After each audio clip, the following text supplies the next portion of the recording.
2-minute notice to everybody in the parlor that time to warm your coffee and come on in. And you can give us another tune.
All right, we will begin here with Bible class this morning. Those of you who are still out in the parlor, grab your coffees and find your pew. Somebody might take yours.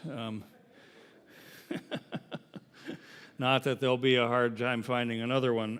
At any rate, welcome to our Bible class this morning, where we're continuing our look at the book of Exodus and the story of Moses. Not just because it is in and of itself a tremendous story and tremendous work that Moses is called to do, and even greater power that God gives him to do that work, but also because Moses is one of those Old Testament characters who is, in a very real sense, a prefiguring, a forerunner, a foreshadowing, to use all those kind of big English class kinds of words, of none other than our Lord Jesus Christ. And so as we study Exodus, we're doing it not just to get caught up on the Old Testament story and the little peculiarities and ins and outs of the story from the Old Testament perspective, but also to learn about it as it points us to Jesus. And you'll see a little bit of that as the story unfolds, as the class unfolds again this morning. Now, for those of you who are here in the church, there are lesson sheets available about halfway back on the little TV table there. And the sheet this morning contains the last bit of last week's lesson, which we didn't get to, and some new material as we move into Exodus chapter 3 in our study today. For those of you who are joining us online, welcome, and if you have desire to get a copy of the study notes, don't want to give the jokes away too early, they're available at the church website, and through the marvels of technology and never throwing away a computer, I have my old one down here, and the email is open, and if you're at home watching in real time and want to fire a question in there, we'll take a couple of breaks during the class to read the mail, so to speak. Speaking of the mail, a couple of you have been in touch regarding Shiphrah and Puah. And in one case, I have an email that I haven't gotten back to you yet, and someone else has tracked me down and asked me questions out loud. I still have those questions. These are the two midwives.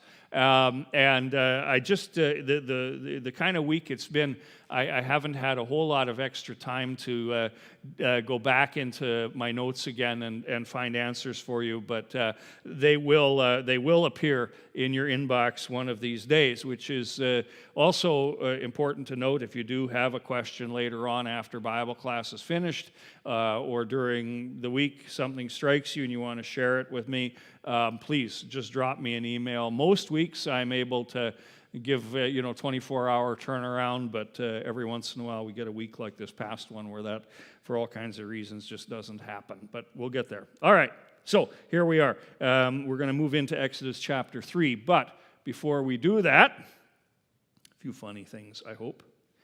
I don't know what your kind of week was like, but this was mine. That's why I didn't get anything done this week. All right. Okay, kind of a low start on that, but oh well.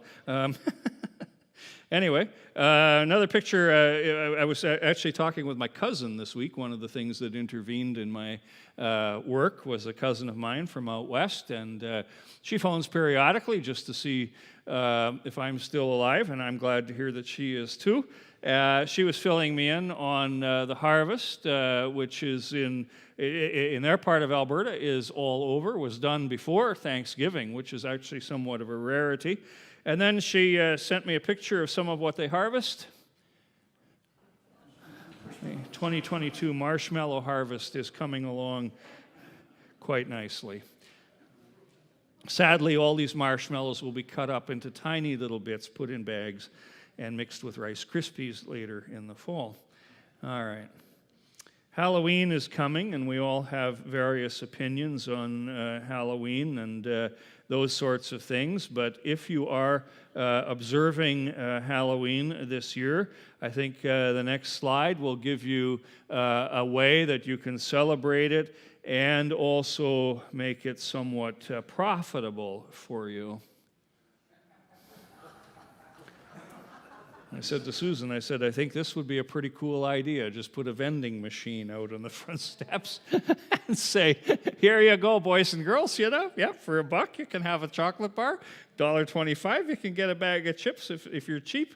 There's little candies down at the bottom, and you can just put the money in and away you go. Anyway, Halloween is special at our house, not so much for the decorating and all of that, or even the candies and things like that. Halloween is special at our house because our dog just absolutely loves the kids coming to the door. This is the first dog we've had that loves the kids coming to the door. All the others have been more the I'll scare the you-know-what out of you and put some honest fright in you this Halloween. This one, she just visits with all the kids. She thinks it's just the greatest thing going, that one night a year when they all come. And anyway, and then not far behind Halloween is Christmas and the various sales and shows and everything else. And there's one coming up not too far down the road that you might be interested in.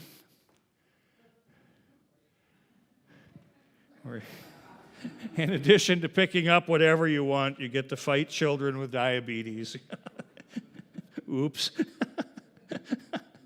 I think that should be different. I think that should say fight childhood diabetes or something like that, but you can perhaps go, if you want, and wrestle. It fits in with the wrestling theme from our Old Testament reading this morning. If you can't wrestle with God, maybe you can at least fight children with diabetes. Okay, back again, in case you're just joining us late at home, lessons are on the website, questions to my email address, and let's get into the story here. We'll just take a real quick 5 minutes, most, review of Exodus chapter 2, because chapter 2 sets up some of what happens in chapter 3.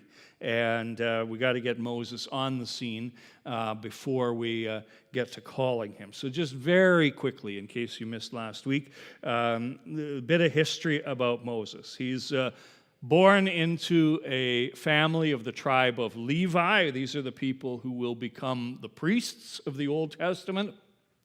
And worth noting that in his own way, in addition to being a prophet, a teacher, and a leader, Moses also fulfills the priestly role. He is the intermediary, the one in the middle between God and his people.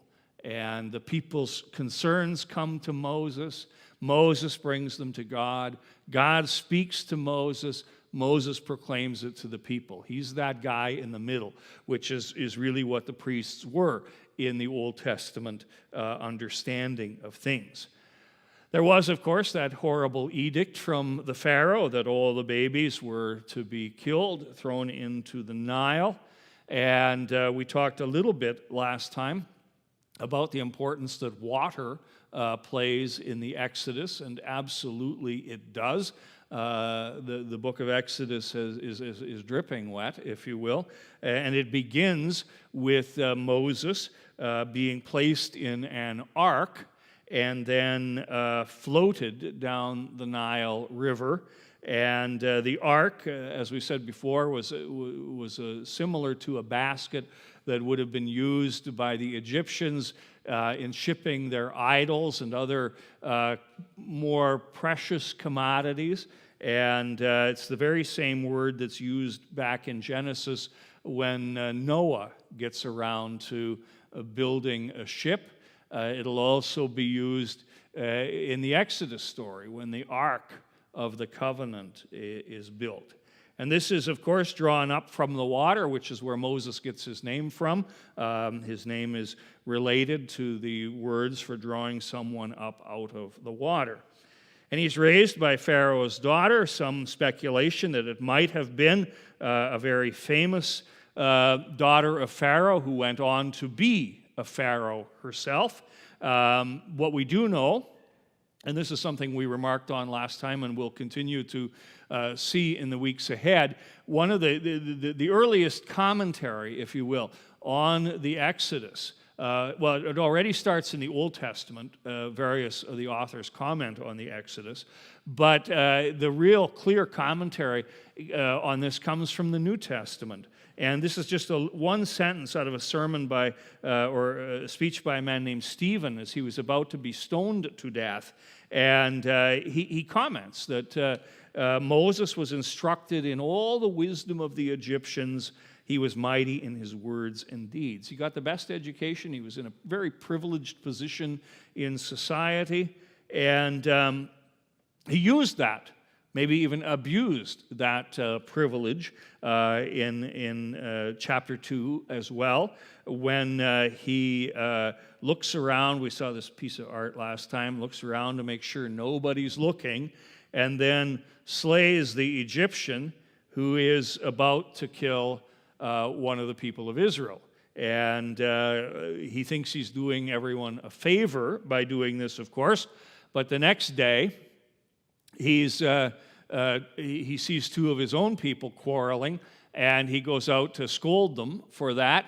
And they bring up, what were you doing there with the Egyptian fellow? Pharaoh's going to kill you. And sure enough, Pharaoh wants to kill him, and he has to flee. And he flees into this area called Midian over here, which is a little bit to the east of the Sinai Peninsula, where he tends the flocks of his father-in-law Jethro. And we commented last time as well that Moses, in being rejected by his own people, in a sense foreshadows Christ's own rejection. Now, humanly speaking, there are a lot of good reasons why people rejected Moses at the time. What he had done was violent and wrong, and they were worried that this would lead to bad things for them. And, they can be justified in their kind of wanting to keep their distance from Moses a little bit. But as, again, Stephen comments later in his little sermon before he dies, there is a kind of stiff-neckedness about the people that begins to show itself already here in the story. And what began with Moses, the people rejecting Moses, and they're going to reject them again a little bit later, it happens to almost all the prophets, and then ultimately happens to Christ himself. So with that, Moses becomes a shepherd and tends his father-in-law's flock. He meets some girls who are out, women who are out looking after their father's sheep. He does nice things for them, waters the sheep. They get home early, and so he signs up for shepherding duties. And he's at it for 40 years. We learn that from the New Testament, again from Stephen, that he was a shepherd for 40 years. And in that 40 years, a lot happens in Egypt. New Pharaoh comes to the throne, Amenhotep II, we think, and he is known for his cruelty and his hostility to folks who are not Egyptian. And that, of course, puts the people of Israel right in the line of fire. And then we left it off last time with this wonderful verse at the end of chapter 2, where God, who so far has been kind of out of the story, chapters 1 and chapter 2, God's not really active, not really mentioned very much at all. All of a sudden, God hears the cries of his people. He remembers them. He saw them, and he knew. And it's kind of enigmatic how the chapter 2 ends with this knowing. What did he know? He knew their suffering. He knew what he was going to do. And in chapter 3, he springs into action. Just see, we have an email quick here. Oh, that's a funny one. Okay, well, that might be one we keep for next time. That's a good one. All right, Moses and the burning bush. Let's begin in chapter 3 here, and let's just read a little bit. If you have your pew Bibles handy, you might want to take them out and follow along. Exodus, of course, second book in the Bible. Don't have the page number in front of me, but if you thumb through Genesis, you'll find Exodus. And we're going to begin reading at chapter 3, verse 1. Now Moses was tending the flock of Jethro, his father-in-law, the priest of Midian, as he led the flock to the far side of the desert and came to Horeb, the mountain of God. There the angel of the Lord appeared to him in flames of fire from within a bush. Moses saw that though the bush was on fire, it did not burn up. So Moses thought, I will go over and see this strange sight, why the bush does not burn up. So just a few words of comment just on these opening things here. He's been tending the flock of Jethro, who's identified as a priest. Again, we're not exactly sure how that priesthood comes to be, but it was often the case in those days that the head of the family was also the religious leader of the family. And these are also descendants of Abraham, another branch of Abraham's family. And they are living over in this other area, which we call Midian. And Moses has tended the flocks. I'm just going to go back to the map slide here just for a second. Okay, there we are.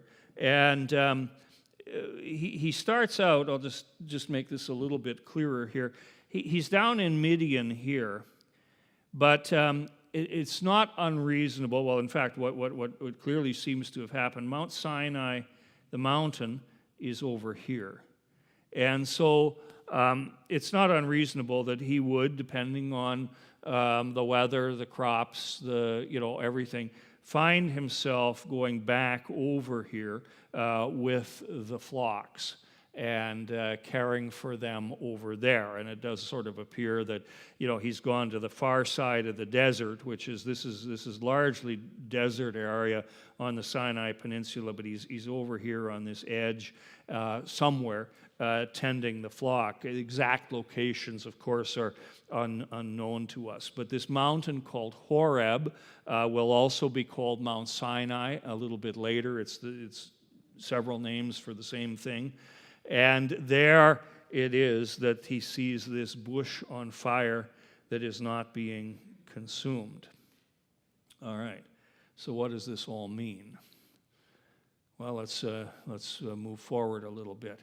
When the Lord saw that Moses had gone over to look, God called to him from the bush and said, "Moses, Moses." And Moses said, "Here I am."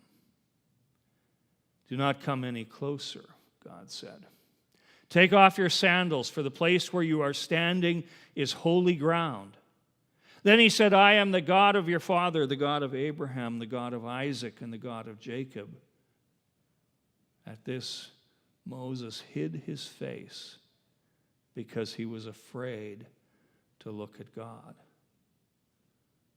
The Lord said, "I have indeed seen the misery of my people in Egypt. I have heard them crying out because of their slave masters. I am concerned about their suffering. So I have come down to rescue them from the hand of the Egyptians and bring them out to that land into a good and spacious land, a land flowing with milk and honey, the home of the Canaanites, the Hittites, the Amorites, the Perizzites, the Hivites, and the Jebusites." This is one of these passages that they give you in seminary to see how you do at reading. And "for the cry of the Israelites has reached me, and I have seen the ways that the Egyptians are oppressing them. So now go, I am sending you to Pharaoh to bring my people, the Israelites, out of Egypt."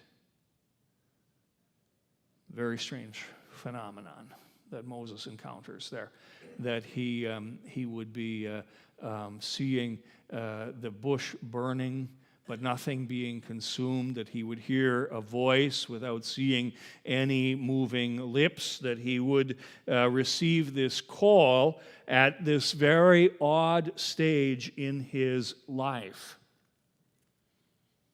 Moses is 80 years old now.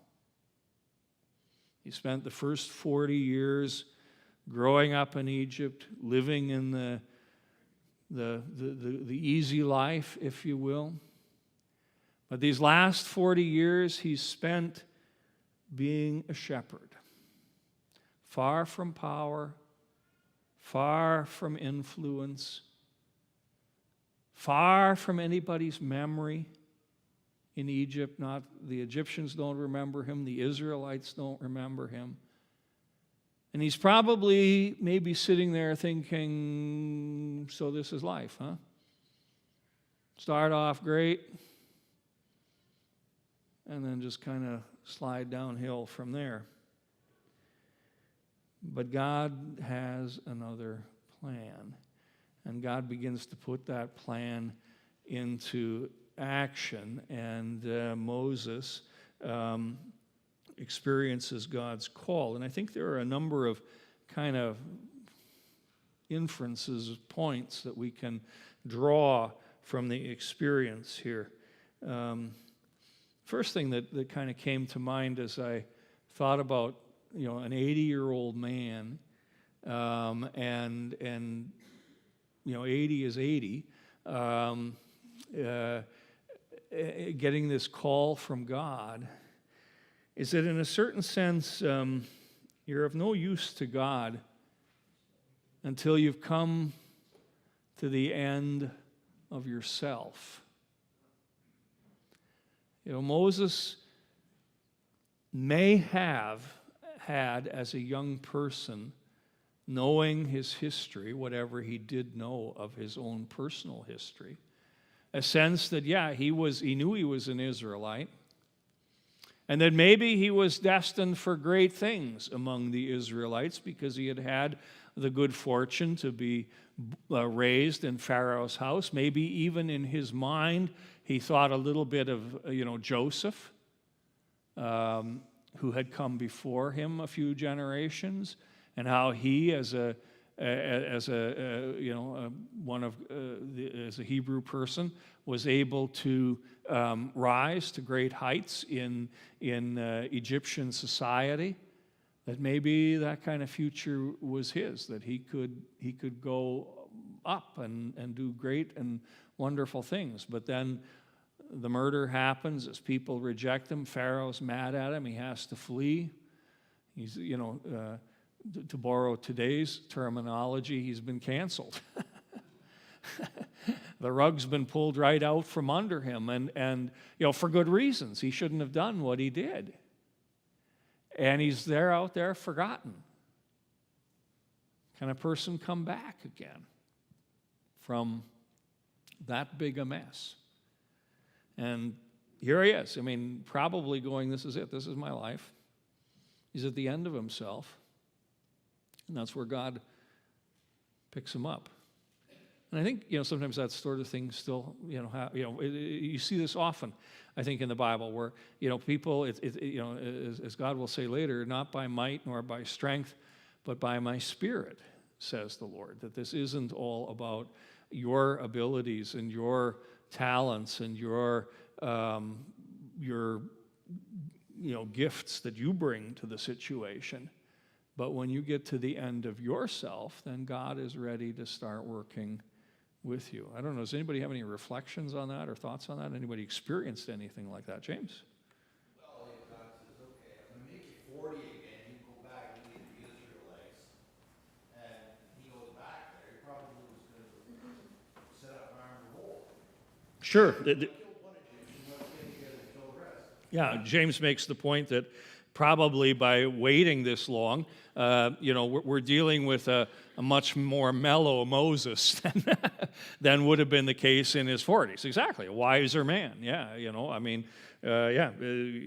40 was ready to kill him, and if he'd have taken over at that time, who knows what the bloodshed would have been like. Yeah. Good point. Okay. Sort of related to that is that God's timing's never our timing in life. How many times, I can't even count the number of times where I've experienced that in my life, where something has come along and this wasn't what I had planned. This wasn't what I wanted to deal with right now, or this wasn't a blessing I was expecting to receive right now. But in God's timing, in God's way, it's time, And I think we go through that, still today very often. And His timing is brilliant. It's not haphazard. Everything has finally gotten to that point, the same point that Paul will make in talking about Jesus in the New Testament. When the time was right, God sent forth His Son, born of a woman, born under the law, to redeem those who were under the law. The Greek people will use, and we've talked about this before, but they have two kinds of time. This is obviously centuries later, but they have this time called kairos time, which is the appointed time, the perfect time. It's not chronological time, but it's the moment, and a very important time. Interesting, too, that the Lord uses fire to come and to speak to Moses. Fire is often something God uses, even into the New Testament. We won't look up these passages, but this is John the Baptist telling us that we are baptized with the Holy Spirit and with fire, that's what Jesus will do for us. And then on Pentecost Day, which is Acts chapter 2, the Spirit comes in tongues of fire. And it's interesting that God uses fire, because fire is something you really have to experience. You don't you encounter fire. You don't negotiate with fire. You don't work things out with fire. Fire is something that has its own energy, and you encounter that energy. And God is there in that fire. Kind of, again, too, we when we teach kids in confirmation class what it means that God is holy and that we are to fear God. God doesn't want us to be scared of him or so afraid of his holiness that we don't come into his presence at all with our prayers and things like that. But it's kind of like fire. You don't play with fire, or at least you're not supposed to, though most of us have at some point in time in our childhood played with fire, at least a little bit. But we learn from that fire is not something you mess around with. But yet, fire can do wonderful things. It heats, you can cook on it, it has any number of wonderful uses, but it needs to be respected. And, sort of in the same way here, God has many, many blessings for us in life. He wants to be our friend. He wants to be close to us. But God is also to be respected. Any comments, questions, observations? I don't want to babble on here at too great a length. All right. Yeah, this God identifies himself as the God of Abraham, Isaac, and Jacob. Jesus will pick up on this in the New Testament as he argues with the Sadducees about whether there's a resurrection or not. And he will pick up on God's identification of himself here. And a reminder that God is, even though Abraham, Isaac, and Jacob are long dead, he's still their God. Which in a backwards kind of a way means, maybe they still have a relationship with God, even though physically they're dead. The God of Abraham, the God of Isaac, and the God of Jacob. And then what we really see here is that the plan that God has. This is in beginning at Exodus 3 chapter verse 7. I'll just reread this because I think this is where the action is going to happen. I have indeed seen the misery of my people. Remember how chapter 2 ended? I have heard, I have seen, I know, or God knows. I've remembered, and God knows. Well, we see these are now the actions that God refers to. I have seen the mystery. I've heard them crying out. I am concerned, or I know about their suffering, and I have come down to rescue them from the hands of the Egyptians, to bring them up out of that land into a good and spacious land, a land flowing with milk and honey.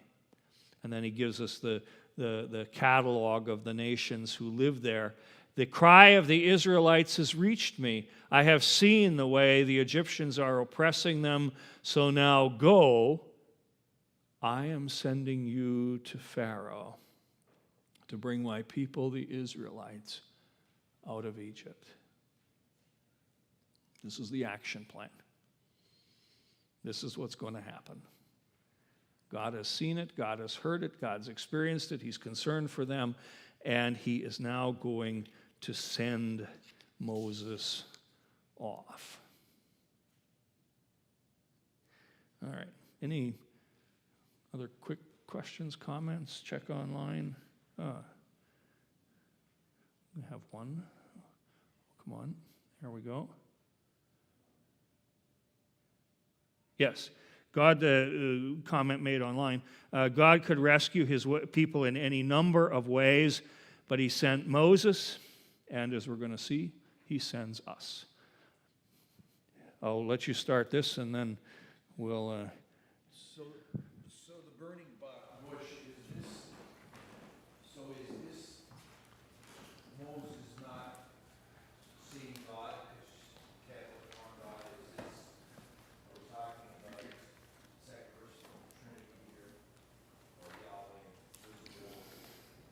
Okay, hold that question because that's what's next. You've read my mind or read the lesson sheet. You're getting one half step ahead of where we're at here. All right. Okay, so this is what happens at the burning bush. God comes, God speaks, God raises Moses up and gives him this job to do. But I would argue that this burning bush scene is remarkable not just for what happens at the burning bush, but maybe every bit as remarkable, maybe even more remarkable, for what does not happen at the burning bush. Because indeed, Moses is in the presence of God. And if you know anything about what the Old Testament says about being in the presence of God, you know that a person cannot be in the presence of God and live. God will tell Moses this, in a sentence later on in their journey together. You cannot see me and live. But here Moses is in the very presence of God, and that presence is made clear right at the very beginning of the account of the burning bush. We kind of skipped over this, but I did so very intentionally. What was Moses told to do? The minute he saw the bush burning and heard the voice speaking, right after his name was called, what did he do? What did God tell him to do? Take off his sandals, yes. For the place where you are standing is holy. So he's come onto holy ground, and the sandals are just sort of a symbolization of that he is in a holy place. But what makes it possible for Moses to stand in that holy place, what makes it possible for Moses to hear the words of God, is not the fact that he's taken off his sandals. That's all very respectful, all very obedient, maybe even a little more comfortable, all things considered. But that's not why he can stand in God's presence. The reason he can stand in God's presence is that the voice that speaks to him is, as the NIV translates it at Exodus 3, chapter 2, the angel of the Lord appeared to him. And whenever we hear that phrase or read that phrase, the angel of the Lord, or I think the ESV translates it as the messenger of the Lord, which is, of course, an angel. Whenever we hear that, we are encountering one of the great mysteries of how God makes himself known. Because the messenger of the Lord, really, when you get right down to it, is God himself, as James was pointing out. Most likely, as we know from reading the scriptures through and knowing that it's the second person of the Trinity, the Son of God, who will ultimately become God's ultimate messenger to us, as John tells us. In the beginning was the Word, and the Word was with God, and the Word was God, and the Word became flesh and dwelt among us. He will take on human flesh. He will be one with us. But already in the Old Testament, the second person of the Trinity will make himself known in this mysterious way, this accommodation that allows for God to talk to be with people, and for the people not to be consumed in the presence of God. And so the angel is the reason. Yeah, this is already Christ we will know as Jesus Christ. This is already him at work in the Old Testament, speaking to Moses, just as he had done to Abraham, and just as he will do to any number of other characters in the Old Testament. The messenger of the Lord becomes the key, one of the main means by which God makes himself known. Oh, we're bringing them all the way back up today. Thank you, sir. Yes. That's okay. We don't mind. This story is all about being found in the weeds.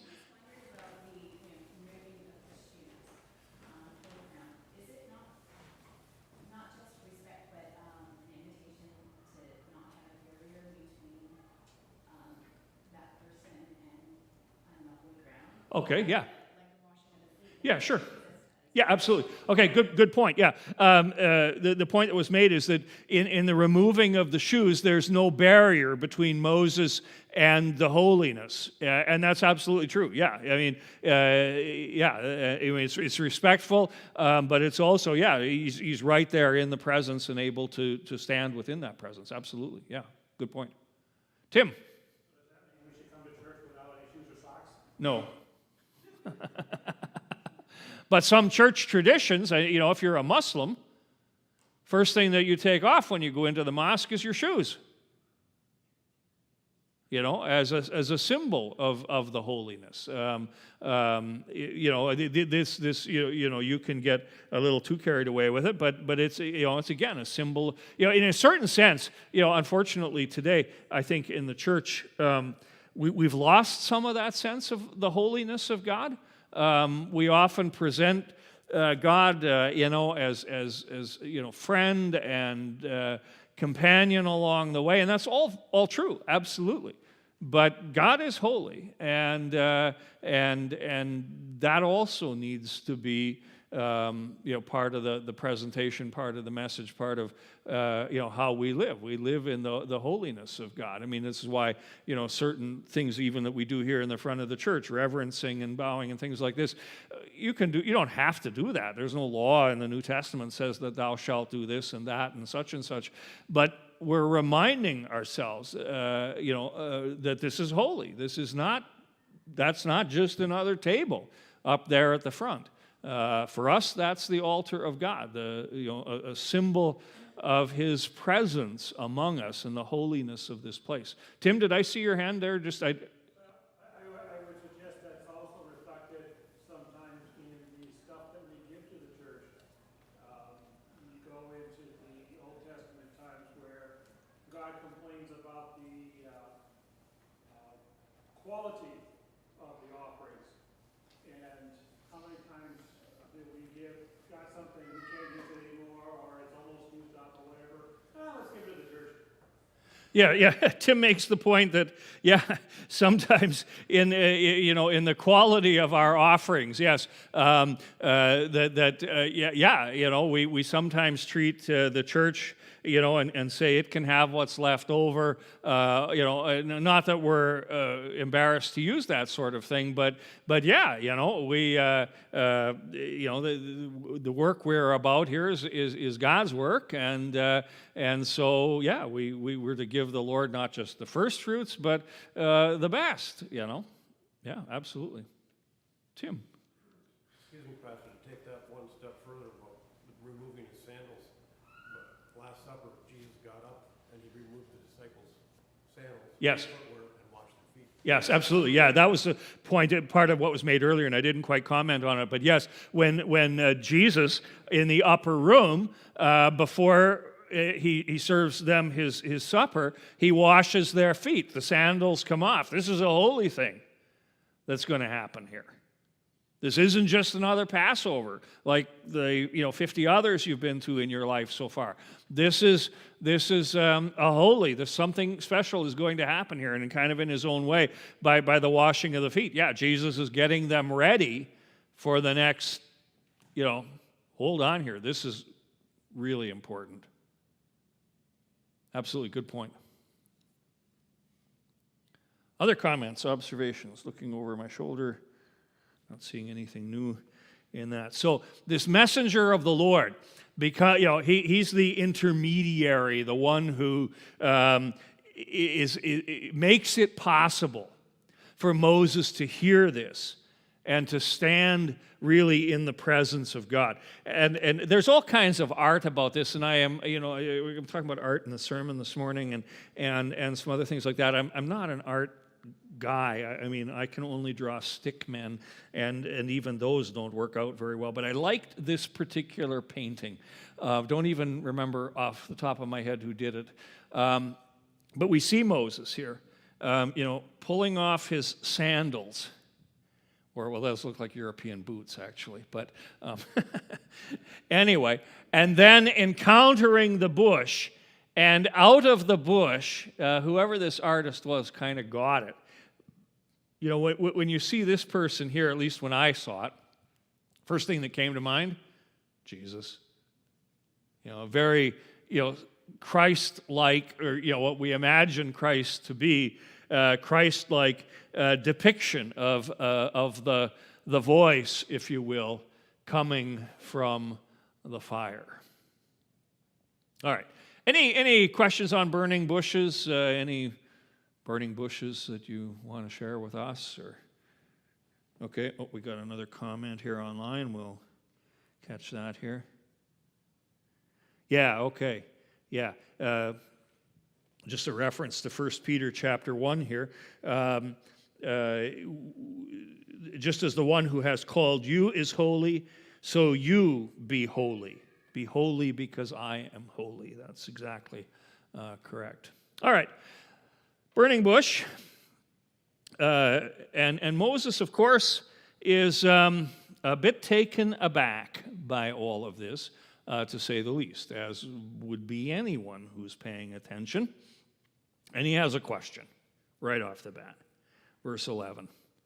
But Moses said to God, "Who am I that I should go to Pharaoh and bring the Israelites out of Egypt?" We're not going to have a lot of time to dig into all of this morning, but really in the next few verses, what follows are two basic questions that Moses has. Who am I, first of all, and who are you, second of all? And God here gives him some wonderful insights to begin his work. Who am I that I should go to Pharaoh and bring the children of Israel out of Egypt? I'm not the guy. I don't have the gifts. I don't have the skills. He's going to go on about this at some length into chapter 4 about his inability to speak, and he'd really rather just stay as a shepherd. Thank you, I'm comfortable with shepherding now. Whole being a leader thing's out of my system. That chapter's closed, and yada yada yada yada. When we hear people say things like that, oh, I can't do it, I can't do it, I can't do it. We often respond, oh, yeah, you can. You got the ability. It's down in you somewhere. We're coming soon to nomination season here at Holy Cross. We're looking for people to be on boards. And, people will say, oh, I don't think I can do that. And we'll say, oh, yeah, you can. You can do it. You can do it. You can do it. It's funny that when Moses says this, God doesn't engage in any of that. He doesn't go, oh, come on, Moses. You got the gifts, you got the skills, come on. He doesn't do any of that sort of stuff. He just lets that phrase hang in the air. Who am I? Well, exactly, who are you? No, you don't have the gifts and the skills. He doesn't argue with him on that point. You don't got anything that you need for this job. But here's what God does say. And God said, I will be with you. You don't got the skills. You don't got the gifts. Point taken. You're absolutely right. But you're not going alone. God will be with you. And God will help you. And God will give you what you need when the time comes.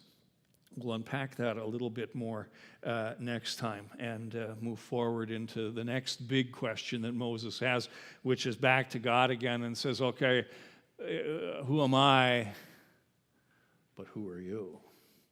With that, we'll leave it for today, unless there's any last-minute questions or comments from people here. All right. We're not ripping along quite as fast as I thought we would, but we will. We're making good progress through here. Anything else, Tim? Sorry. Yeah. I think the one thing to keep in mind is the context of this conversation. He's talking to God. Yeah. Like directly, and that's not something that people normally do. No. So there is that kind of what's really going on aspect to this. And then Moses says, well, who am I? And God doesn't even answer the question. It just says, I will be with you. It's just like, don't worry about all that stuff. I'm going to be there every step of the way. Because going up against Pharaoh, it was a death sentence if you said the wrong thing. Yep. So to go out there and do that on the basis of I'm having a conversation with somebody that I can't even see. Okay. Yeah. Yeah, no, it's all a little bit goofy, that's for sure. Yeah, and yet, but that promise, absolutely. Thank you for summarizing it all up very, very nicely for us. Okay, let's close with a quick word of prayer, and then we have to get ready for the second service here. Lord God, your timing is perfect. It's not always our timing, but you called Moses at just the right time to do the job that you had in mind for him to do, and you call us as well in just the right timing to do the things you have for us to do as well. And we pray that as you were with Moses, so you would be with us, and you would calm our questions and help us always to engage in the things to which we have been called. Bless us now this day and grant us your peace, your guiding, and bless our second service as it unfolds this morning, that all things are to your glory for Jesus' sake. Amen. All right. We need to put everything away and get ready for the next part of the morning here.